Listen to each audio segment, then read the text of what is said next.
ตัวพุ่นน่ะ นี่เด้อ งามเลย อืมดอกงามไปเลยน้องบุญตาได้กินแกงเฮ็ดตาบแล้ววันนี้อันขนาดน้องบุญตานะโอ้น่าฮักนำเป็นคนทุมันขยันเพศนำพ่อแม่คือละฮักละแพงแล้วเนาะล่ะเนาะ ก็แพงอยู่บ่ได้หายปานใดเลย อืมสงคำบัดนี้พาสุคนมาบ้านดอนกองเมืองอัศพรแขวงสวรรณเขตพามาดินน้ำน้องบุญตาอีแล้วนี่สงคำนี่น้องเขาเฮ็ดหยังกลับไปเบิ่งน้ำเดียวเด้อว่าน้องน่ะเฮ็ดกิจกรรมหยังสงคำประมาณนี้นะ3-4 โมงนี่นะสบายดีน้องบุญตา สบายดี มื้อนี้เสื้อซินคักอะไรมื้อนี้พุ่นน่ะเสื้อซินก็งามอีกแบบนึงพ่อพี่น้องเอ้ยตอนคำนี่ตัวเฮ็ดเพิ่นให้ล่ะ มีแต่นึงเขากับเกลือหมู อืม ใกล้ ประมาณ ๆ นี้ นั่นเนี่ยประมาณ เดี๋ยวถามก่อนเพื่อคนที่เข้ามาเบิ่งนี่เป็นคลิปแรกเลยยังบ่ทันเคยเบิ่งคลิปน้องบุญตาเลยน้องบุญตาละอายุเท่าใดแล้วเนาะ 15 ปี 15 ปีแล้วเฮ็ดห้องใดแล้ว ม .4 ปีนี้ เนยม.4 แล้วปีสุดท้ายของม.ต้นแล้วพ่อพี่น้องเอ้ยใกล้สิเซ็งแล้วบ่นี่ใกล้สิสอบแล้วบ่ ใกล้แล้ว เดือน6นี่จะสอบแล้ว เดือน6นี่ได้พ่อพี่น้องเอ้ยใกล้เฮาแล้วนี่นะโอเคไปเบิ่งน้องบุญตานึ่งข้าวก้อนมานี่แม่ได้สาบ่อยู่บ่ แม่ไปหาเฮ็ด โอ้เพิ่นไปหาเห็ดตาบบ่เลยเฮ็ดหยัง เฮ็ดตาเฮ็ดดินนี่แหละเขาได้ยินว่ามันออกได้ อืม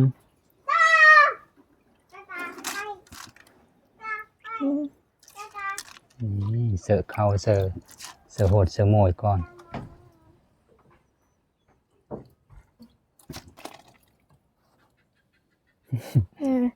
เขาเบิ่ง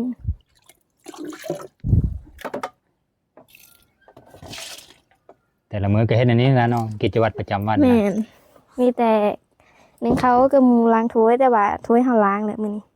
โดยแต่ล้างแล้วก่อนล่ะ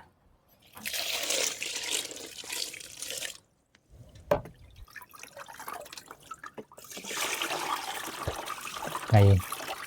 อีต่อไปก็ดำให้ดำหน้าบางทีพาพ่อแม่พี่น้องมาเบิ่งอีน้องดำให้ดำหน้าก็ได้คันถ้าผู้ใดอยากเบิ่งก่อนดำให้ดำหน้าก็ยอดวิวดีก็สิมาถ่ายให้เบิ่งอีน้องบุญตานะฮักนะครับผู้ใดก็มักเบิ่งเอาลงเพจนี่โอ้คนเบิ่งหลายแฮงเอาลงเพจผู้ไทยฟังลาวโอ้มันจะเล็ดคักผู้น้อง อุ้ยลืมค้างมันนี่ ดังไฟแล้วก็ค้างหม้อนึง เข้าไป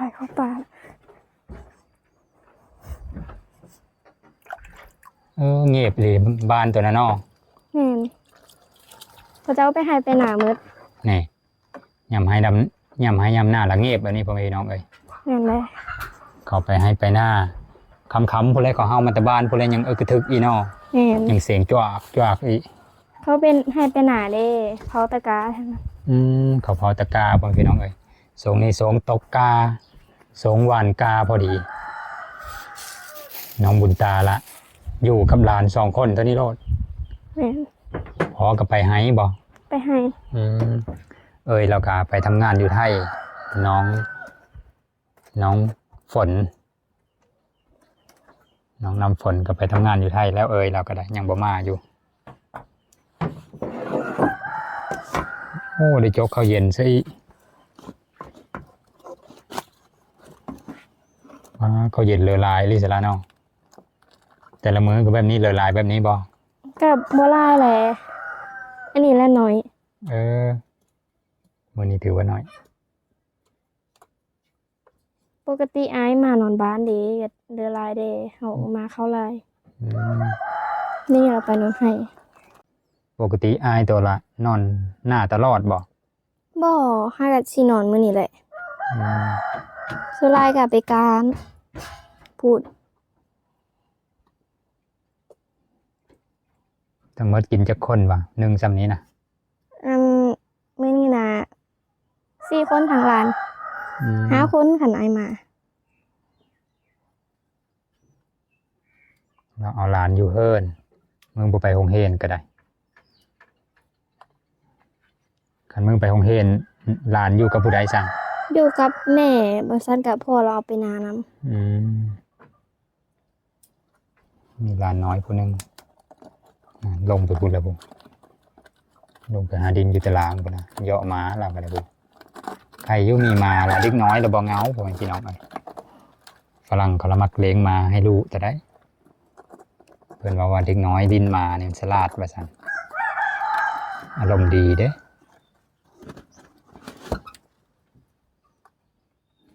ยูทูบก่อน2 ติ๊บโหลด เขาเย็นลายดินี่ ติบละน้อยอะ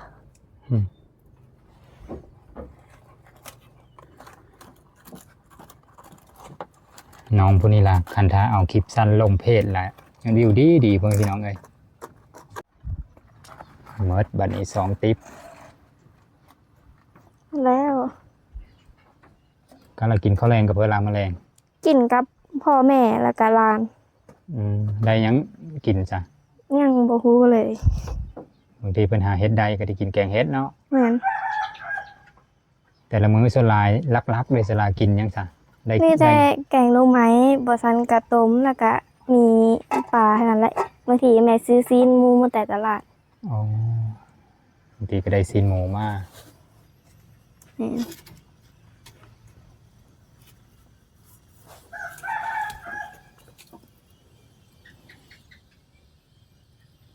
เด็กสิขึ้นเอาหำในเหือนเด้ โอ้มีห้ำอยู่เทิงพี่มันนี่ละน้องบุญตาลักเกอร์หมูบัดนี้หมูมีจักโตวะล่ะ หมูมี2ตัว เฮ้ ลู ย กมันแล้วก็แม่มันกายหันขายหมดแล้วอ๋อ มี2 โตวผู้ ตัวน้อยๆนะ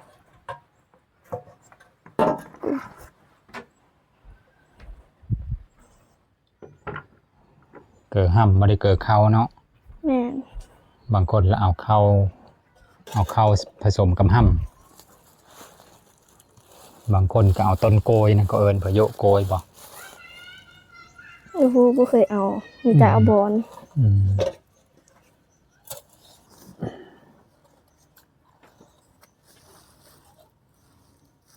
ปุ่นนะห้ำกระลายขนาด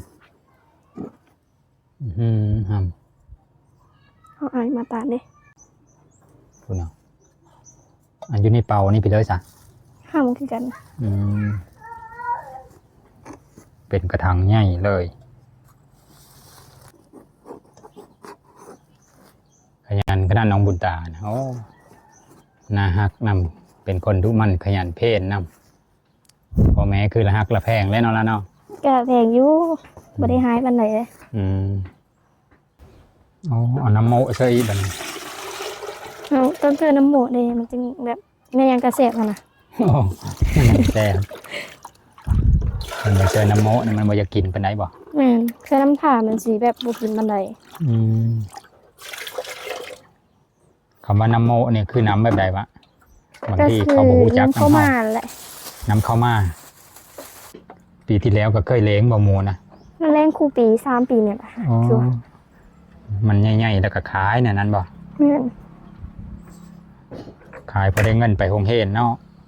แม่นพอได้ค่าน้ำมันรถเด้ น้ำมันรถแห้งแพงซุมื้อนี้น้องบุญตาสาวผู้ไทยบ้านดอนกองเด้อนี่เด้อสาวผู้ไทยท่านนี้ละอายุ14-15นี่ก็ขยันพ่อแม่ได้เพิ่งพาอาศัยได้แล้วนี่พ่อแม่สามารถวางมือให้เฮ็ดอยู่เฮ็ดกิน ให้นึ่งข้าวให้เกิดเป็ดเกิดไก่ได้ ให้ดูแลเฮือนซ่านในเบื้องต้นได้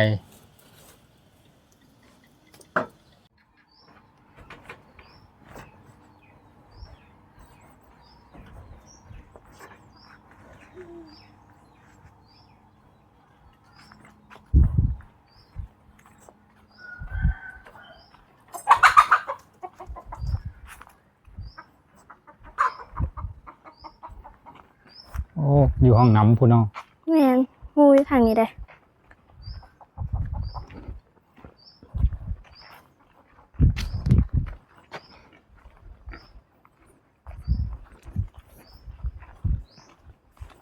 หมูห้องทาละพูนอ่ะโอ้เดี๋ยวออกมาโลดหิวแห้งอลิสอะ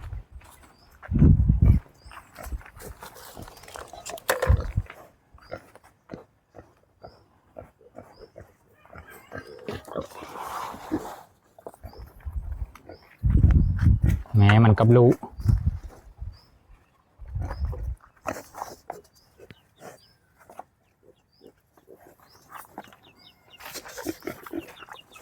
ลูกมันคือมีตัวเดียวเอาไปขายแล้วบ่ ขายแล้วได้7โตวตายตัวหนึ่งเหลือ6แล้วก็ขายเลย อ๋อตัว อยู่ตัวเดียว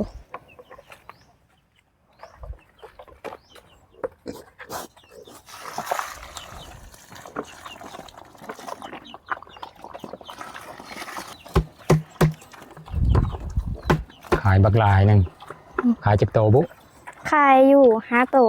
นี่ นี่เหรอนี่เหรอ โตแล้วจากแสนวะ โต500,000 น้อยโต500,000พุ่น รายการว่าบ่สุดเฮือเขาตัวหนึ่ง เฮอเขาตัวหนึง เฮือฟรีเลย เฮอฟรีตัวหนึงแล้วก็ขายนำน้อยกว่านี้อีกบ่ ใหญ่กว่านี้ ตอนขายนั่นได้ แต่มันตัวน้อยกว่าหมู่เด้น้องล้ามั้ง อ๋อตัวนี้ น้อย น้อง บ่ ลา เคยแห เหรอง ปานใดนมบ่พอ อืมตัวนี้ก็เลยไว้ให้ตัวเองไว้ให้เจ้าของ แม่นได้เอามันใหญ่ก่อน ตัวใหญ่ๆผัดขายหมัดตัวโจ๊ะๆแข็งแห้งเนี่ยล่ะคันแบบนี้แล้วเขาบ่เอาเนาะคันขายกะ แม่น อืม เด้งให้มันใหญ่เอง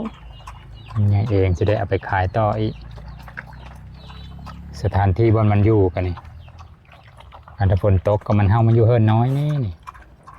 มุงหลังคาเขามันโดยกระเบิงข้างแหน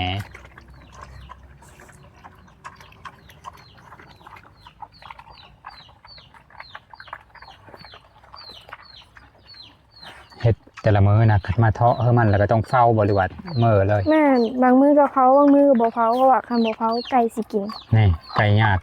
ไก่ก็บ่แม่นไก่ตัวเองบ่ แม่นบ่แม่นไก่เฮา อ๋อไก่ผู้อื่นมาญาติกิน ต้องเฝ้าบ่นี่นะนั่นไ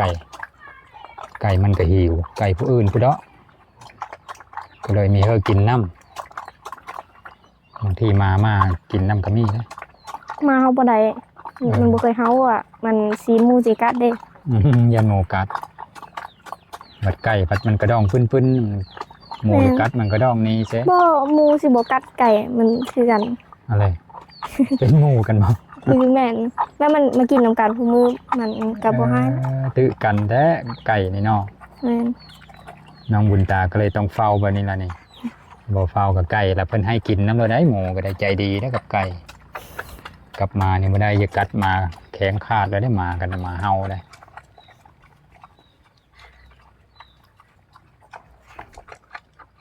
ได้กินเฮ็ดแล้วปีนี้ก็เนาะคันถ้าแม่เพิ่นไปหาได้ แต่มันบ่ได้นะ เฮ็ดหยังเฮ็ดตาบได้เนาะเขาลงเฟซแซวๆเลย นี่คือว่าบ่แม่เฮ็ดดินออกแล้วบ่เดี๋ยวนี้ นี่เวลาเฮ็ดเพาะนี่ก็บ้านชุมโตก็มีบ่บ่อนหาเฮ็ดเพาะ มีแต่อยู่ด่าน อืม ทางดงพุ่นแหละ เฮ็ดละโงกได้มีบ่ บ่ค่อยได้ นี่ มีอยู่แต่ว่าส่วนน้อย มันบ่ค่อยมีโคกเนาะบ้านนี่เนาะ แม่นบ่มีโคกอ่ะบ้านนี้นะ อืม มีแต่ป่าในดงนั่นแหละ บ้านดอนกองแล้วมีแต่ป่าดง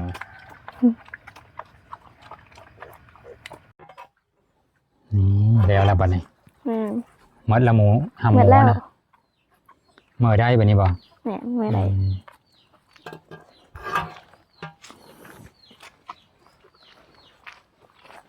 มื้อแรงก็เฮ็ดอยู่เฮ็ดกินซอยแม่เนาะ แม่น ผู้ใดเป็นผู้เฮ็ดแม่บ่หรือโต มีบางทีอะแม่บางทีเฮาเฮ็ด อืมบางทีก็เฮ็ดซอยเดียวก็มีเนาะ แม่นใส่เดียวอะไรแล้วไว้ อืมยังได้กินไว้แน่จะโมงพอยังมาแต่หายแต่ละมื้อนะ ประมาณ7 โมง 6-7 โมงนั่นแหละค่ำแล้ว คำผู้รถยังมา แม่น เอาโมงอยู่โหยแล้วบ่ มันล่นย่ำฝนเวลาฝนจะตกลมล่ะคุพลาบได้มาแต่เก่า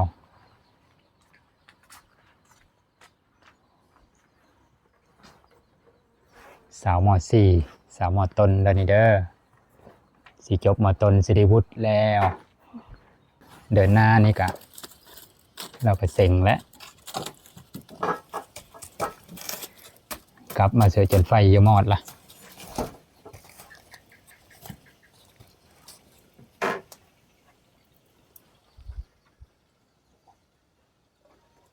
อันขึ้นแล้วบอก แม่น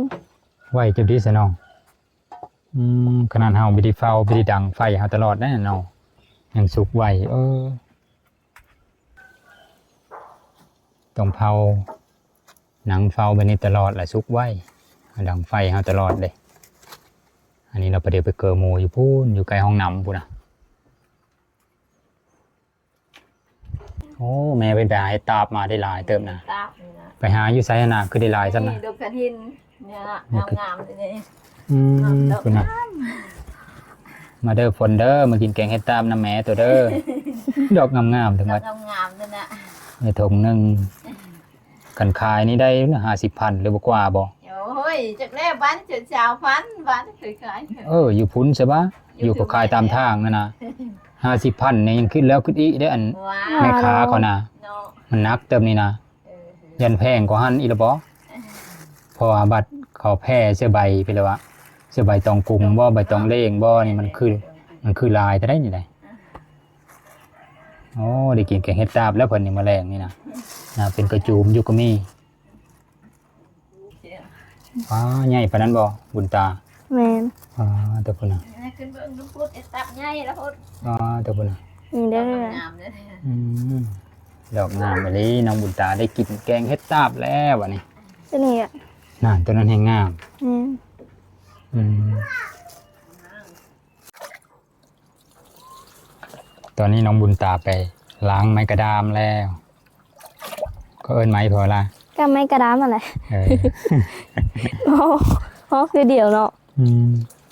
สาวผู้ไทยคือเดียวเนาะไม้กระดาม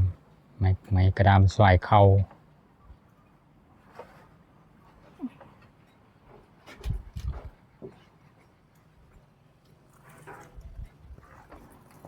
นี่อันสวายเข่าเรานะ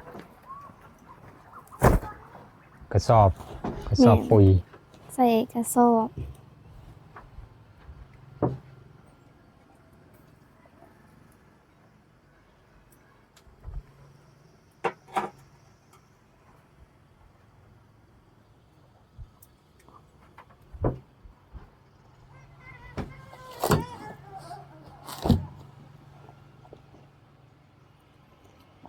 เสร็จ สีประตูเนาะ ต้องวีนำเนาะละเนาะ ฮอนเด้ ต้องให้มันเย็นไวๆ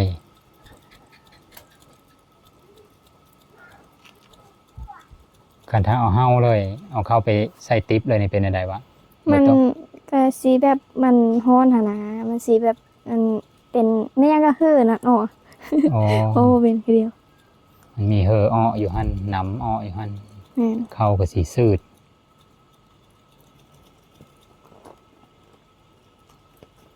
ต้องเฮอ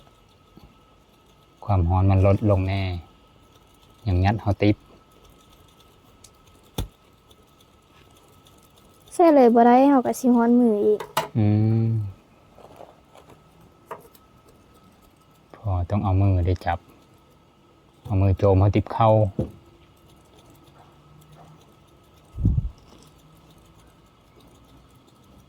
เพิ่นอยู่กรุงเทพได้กินแล้วบ่เห็ดตาบนี่ คือสิหยังดอกเวลาเว้า ขนาดอยู่อัศพรเขาก็บางหมู่บ้านก็ยังบ่ทันได้กินก็มีเนาะ แม่น เห็นเขาลงเฟซจะหลายคนแล้วได้กินนะ เพราะว่าก็สิได้กินมื้อนี้แหละ อืม แม่ไปหา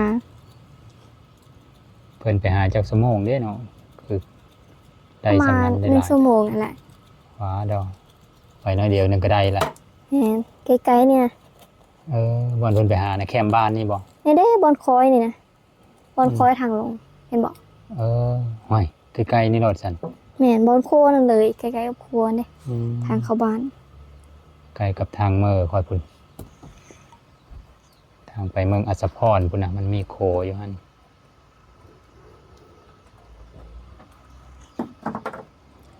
2 ติ๊บนะ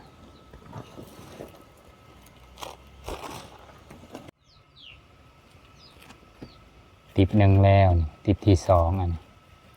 ติ๊บเยอะนั้นเฮาไปแล้ว4 คนกิน อีลาน้อยหนึ่งกินน้อยนึงดอก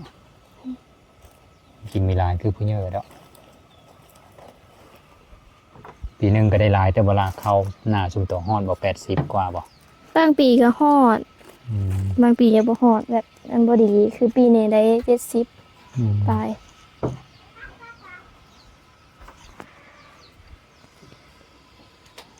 ปงมื้อนึงบัดนี้ตอนนี้ละ5 โมงแล้วพี่น้องเอ้ย4 โมงละเริ่มนึ่งข้าวบางคนก็3 โมงครึ่งก็นึ่งแล้วล่ะเนาะ แม่น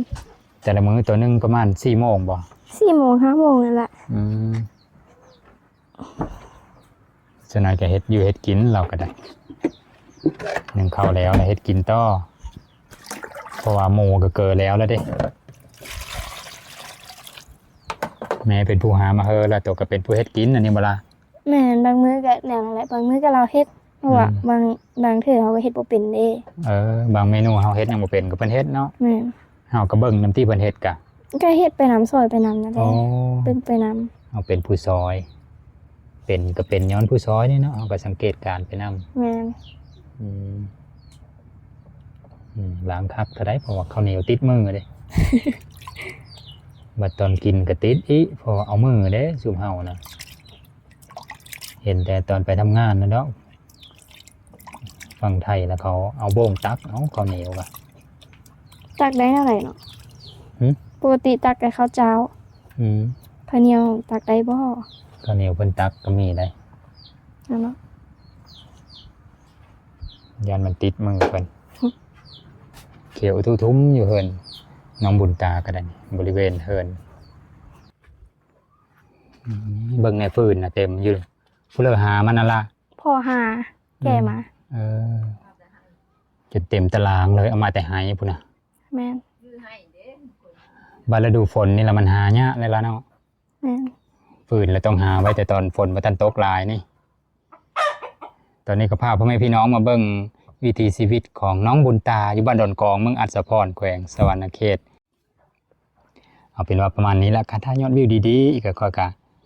สิแวะมาหาน้องบุญตาอีกถ่ายวิถีชีวิตน้องบุญตาให้พ่อแม่พี่น้องเบิ่งอีกคันถ้าว่ายอดวิวบ่ดีก็แสดงว่า